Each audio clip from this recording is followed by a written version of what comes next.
Hello everyone, welcome back to my channel.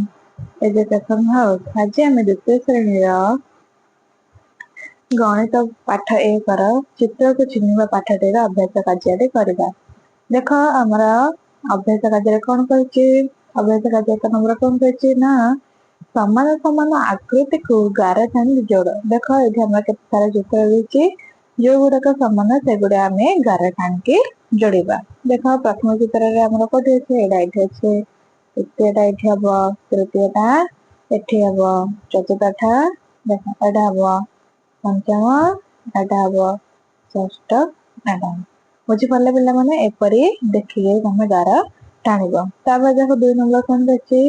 ଉପର ଚିତ୍ରରେ କେଉଁ ଆକୃତିରୁ କେତୋଟି ଅଛି ଗଣି ଲେଖ।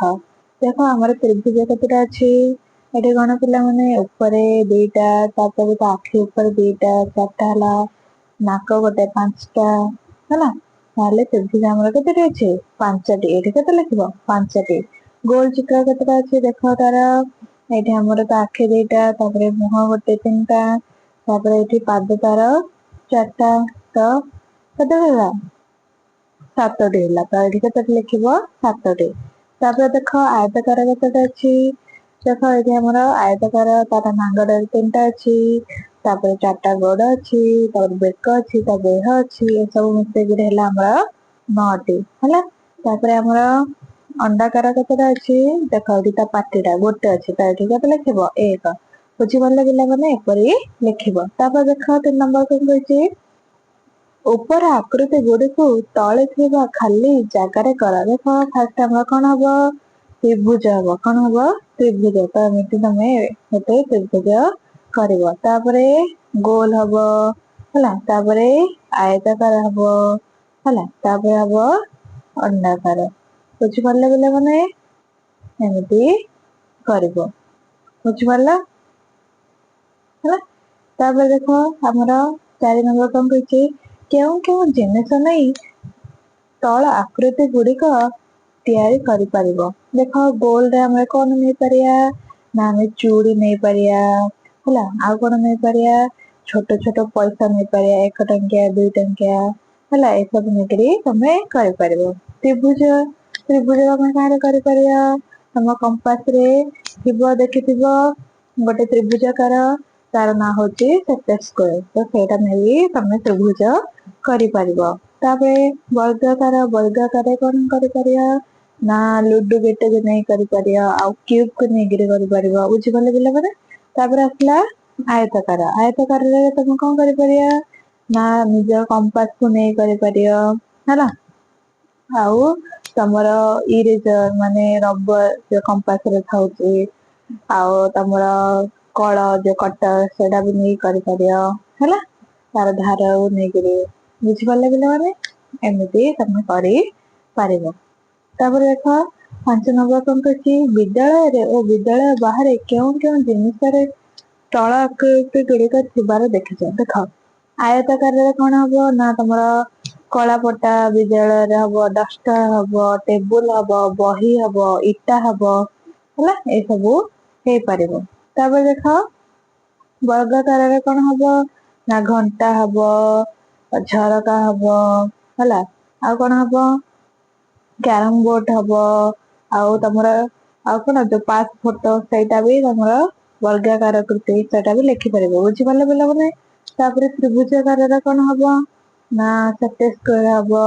ଆଉ ଯୋଉ ତମେ ଯୋଉ କୁରକୁରେ ଆସୁଛି, ଗୋଟେ ଚିପ୍ସ ଆସୁଛି, ତାର ମଧ୍ୟ ଆମର ଗୋଟେ ତ୍ରିଭୁଜାକାର ସେପର ଆସିଥାଉଛି, ସେଇଟା ବି ତମେ ଲେଖିପାରିବ।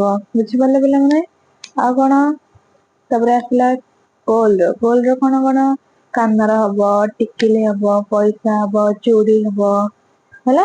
ଏମିତି ତମେ ଲେଖି ପାରିବ। ବୁଝିପାରିଲେ ପିଲାମାନେ? ତାପରେ ଦେଖ 6 ନମ୍ବର କଣ କହିଛି? ସମାନ ଆକୃତି ଗୁଡିକୁ ଯୋଡ। ଦେଖ ଏଠି ସମାନ ଆକୃତି ଆମକୁ ଦେଇ ଦେଇଛି, ତାହାକୁ ଯୋଡିବାକୁ ସେ ଆମକୁ କହିଛି। ଦେଖ ଏଇଟା ଆମର କୋଉଠି ଯିବ? ଏଇଟା ଯିବ ଏଠାକୁ ହେଲା। ତାପରେ ଏଇଟା ତଳକୁ ଆସିବ, ଏଠାକୁ। ବୁଝିପାରିଲେ ପିଲାମାନେ? ଏପରି ଯୋଡିବ। ତାପରେ ଦେଖ କଣ କରୁଛି? ତ୍ରିଭୁଜ, ଆୟତାକାର, ଗୋଲ ଏବଂ ଅଣ୍ଡାକାର ଆକୃତି ବ୍ୟବହାର କରି ଉପରେ ଦିଆଯାଇଥିବା ଭଳି ଆଉ କେତୋଟି ଚିତ୍ର ତିଆରି କର। ଦେଖ ତମେ ଆଉ କଣ କଣ କରିପାରିବ, ଏମିତି ଘର କରିପାରିବ ତ୍ରିଭୁଜକୁ ନେଇକିରି ହେଲା।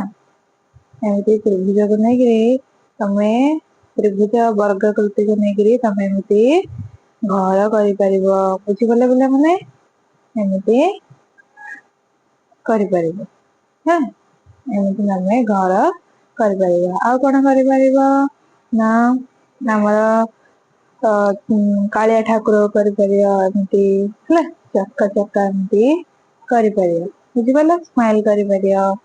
ଆଉ କଣ କରିପାରିବ, କ୍ୟାଣ୍ଡେଲ କରିପାରିବ ହେଲା। ଏମିତି ଦେଖ କ୍ୟାଣ୍ଡେଲ ତମେ ତ୍ରିଭୁଜକୁ ନେଇକିରି ଏମିତି କରିପାରିବ ହେଲା। ବୁଝିପାରିଲ? ପେନସିଲ ବି କରିପାରିବ। ଏପରି କେତୋଟି ଚିତ୍ର ତମେ କରିପାରିବ। ବୁଝିପାରିଲ ପିଲାମାନେ? ତାପରେ ଦେଖ 8 ନମ୍ବର କଣ କହିଛି, ତ୍ରିଭୁଜ ଆକୃତିରେ ସବୁଜ ରଙ୍ଗ,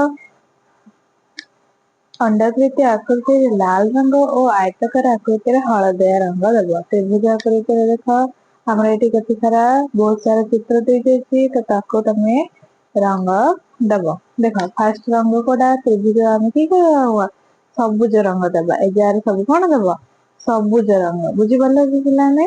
ତାପରେ ଅଣ୍ଡାକୃତି ଆକୃତିରେ କି ରଙ୍ଗ ଦବ, ଲାଲ ରଙ୍ଗ ଦବ। କଣ ଦବ, ଲାଲ ରଙ୍ଗ। ଏ ଯା ସବୁ ତମେ କି ରଙ୍ଗ ଦବ, ଲାଲ ରଙ୍ଗ। ବୁଝିପାରିଲେ ପିଲାମାନେ? ହେଲା।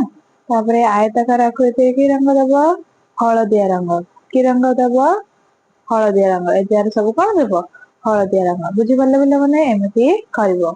ତାପରେ ଦେଖ 9 ନମ୍ବର କଣ ଅଛି, ମାଙ୍କଡ ମୁହଁରେ ଆୟତାକାର ଆକୃତିର ଚଷମା ଲଗାଅ। ଦେଖ ମାଙ୍କଡ ମୁହଁରେ ଏମିତି ଆୟତାକାର ଆକୃତିର ଚଷମା ଲଗେଇବ। ଦେଖ ଏମିତି ତମେ ଲଗେଇ